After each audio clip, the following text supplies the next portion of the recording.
for the podcast. What would a JOCKO school for boys and girls 8 to 16 years old, this should be interesting, what would that look like? Schedule, subjects, physical education? So, first of all, I would love to do this. And seriously, one day I may do this. Lord of the Flies. Yes. I actually really do relate to kids for some reason. And I think I could develop a school that would be awesome and outstanding and would produce really stable, strong, mentally capable children for the world. So I was so happy when I saw this question, and I've actually looked, and I've actually pondered the ideas of, buying a piece of property, what it would cost, maybe getting some investors together that we're going to build a school. I mean, I've actually looked for property, which is something I do all the time, but I've looked for property and said, okay, this would probably work. What? Like almost like an extension school, like in a little academy? Like an academy, like a school that you go to. Right. And we what we could probably do is do like instead of hey, you're going to go here from 6th grade to graduation, you go for like 1 year. You go 1 year here, you go back to your regular school. After you've been in the school for a year, you're going to go back to your regular school. You're going to totally dominate. Yeah. You're going to be number one. You're going to learn so much more. It's just going to be awesome. So we wouldn't need to bring need to bring these children into the school for the entire time, because you could go back out into the regular world and overlay what you learned at the academy and you would just dominate. And so maybe I'll end up doing that someday. And the schedule, I mean, I didn't spend that much time on it. Yes, you did. And it doesn't really even take that much time to figure out, because you know what we're doing. We're waking up very early in the morning. We're doing a hardcore PT, some kind of sports, variety of sports. Guess what? We're playing every sport. Baseball, basketball, swimming, football, soccer, wrestling, judo, boxing. We're going to do a little bit of everything. That's going to happen really early in the morning. I mean, obviously, we're getting up at 4:30. We are up before the sun gets up. I mean, that's the way it is. And then we get the knowledge. So we go into the classrooms.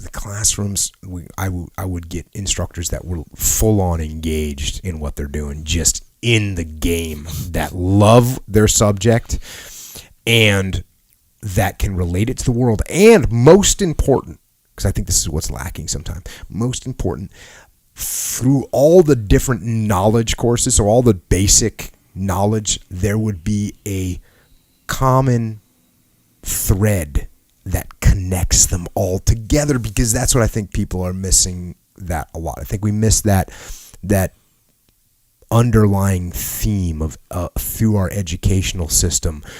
But I think when you connect everything, they're more powerful. Like when you connect math to science, to history, to English, to foreign language, and you connect those to art and music, and you connect, because they're all those things. If you look at history, all those things are connected. They're all connected, but we don't make the connections. Right. And when you don't connect things, they're weaker. So I would force, or I would, you wouldn't have to force it. You don't have to force it. I would foster that thread through everything, so that everything made sense in a big picture. And that way, when you get granular, you're tying it into this overlying theme of civilization and the movement of the way things go through civilization. Now I'll tell you another piece of this. You would learn vocational skills at my school, 100%. You would learn carpentry. You would learn how to do electrical wiring. You would learn plumbing. You would learn automotive and motor repair. You would learn all those things. And guess what? Are you going to take those courses? Like I said, this school would probably only be a year long. That's fine. Because guess what? You know how long it takes to learn basic carpentry? Not real long. Yeah. Are you going to be a skilled carpenter? No, but I'm not looking to build skilled carpenters. Yeah. Are you going to be ready to rewire a giant building, a commercial building? No, but could you rewire a house? Likely. It doesn't take that much time to learn that. Mm-hmm. You won't be skilled at it, but you will have the knowledge. Mm-hmm. Same thing with plumbing and, like I said, the automotive. So you would learn those vocational skills, because we have people in America right now that don't know any of that stuff, and that's jacked up. Yeah, even like when I was young, my dad used to make us change our own oil. You can go anywhere. It takes like 15 minutes, but he's like, no, you change your own oil. You got to know what to do with the oil. There's this little process. You can't just be rolling around and change flat tire. Even now, I have AAA. I don't call AAA for a flat tire, because I hadn't got a flat tire in a long time. I got a flat tire one day, and actually recently I've been getting kind of flat tires, nonetheless. But I change them every time, because when I first got it after not having a flat tire for a while, I thought, oh man, do I even remember how to do this? Of course I did. I remember how to do it. It's not that hard, just like you said. So there are people who don't know. They get a flat tire and they're lost. They have AAA or whatever. Sure, they get saved. But if they can do it themselves, that's so how. At my school, you would learn those vocational skills, and then on top of that, you'd learn basic survival skills. Little hunting, little fishing, little gardening and planting, and how to grow things, grow food, and your basics, water, fire, and shelter. You'd learn those. So you'd be able to survive in any environment, any situation. Obviously, with all those survival skills and the vocational skills and even the classroom knowledge skills, there would be a system of team building where you're going to be doing things together as a team, not only for your classes, but also cleaning the place, working together as a team. And that's what they do in military boot camps. All you do is clean. They turn cleaning into like a team building exercise. So we would do that. People would be in simple uniforms, nothing too fancy.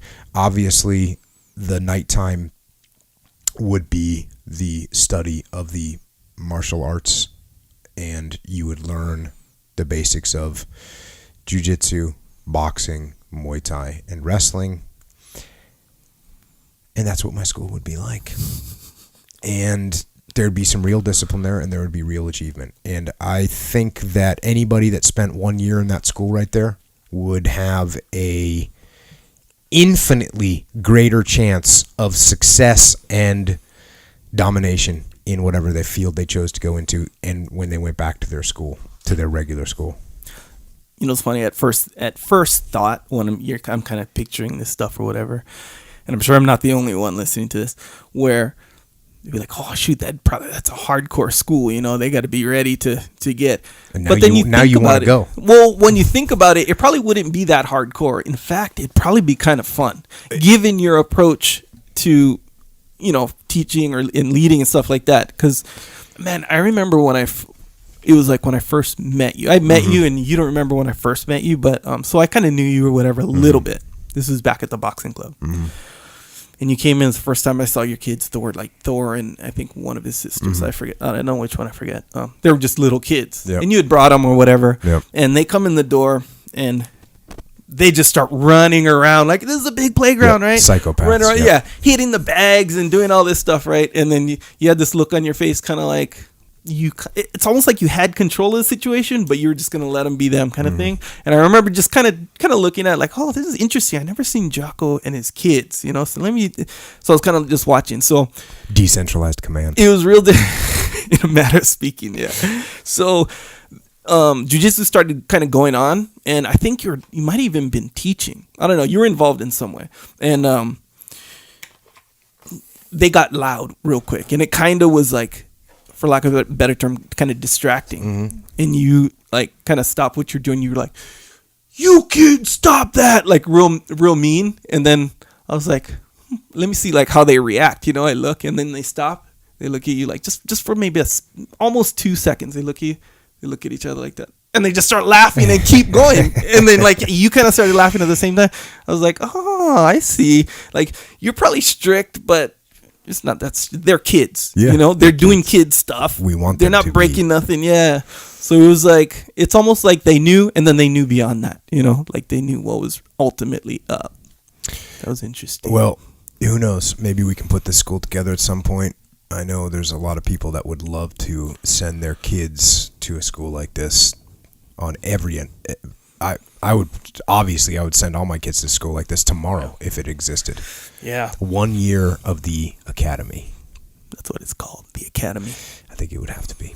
You know, a big part of it, and I'm sure this would be implemented in the whole system, is how the teachers and instructors are treated. For sure. You know, like, because I think that's a lot of the time anyway, like one of the many issues, you know, when issues come up in education, it's like, how are the teachers regarded in that situation?